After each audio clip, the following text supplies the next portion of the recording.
Hey guys, just finishing up down in this beautiful creek bottom, working on content and some new listings we're working on. But I wanted to jump back on board about the tick video we put out earlier a couple weeks ago.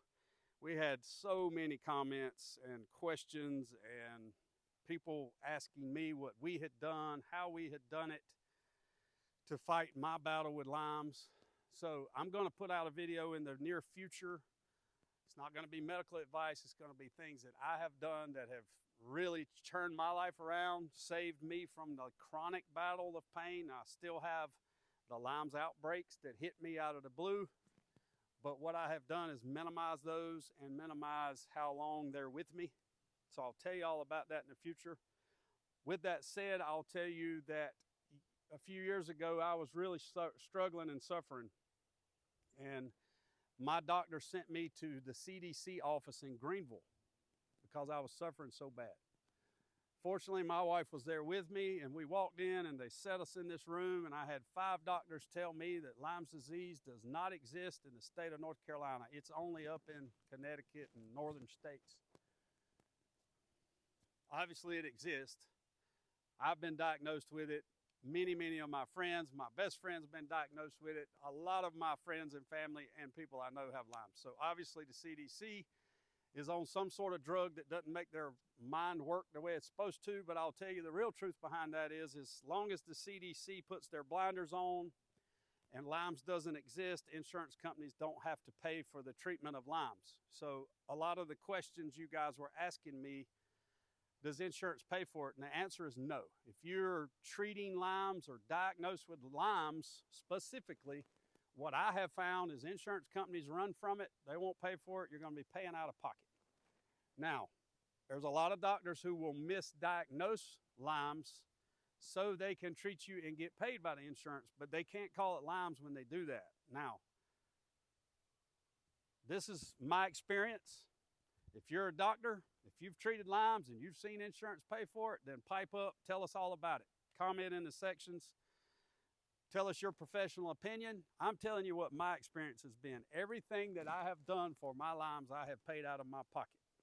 I'm going to do a video in the near future about my treatments that I hope helps you guys. I'm going to tell you exactly what I've done to help me mitigate and minimize my Lyme's disease pains, fatigue, and chronic disease.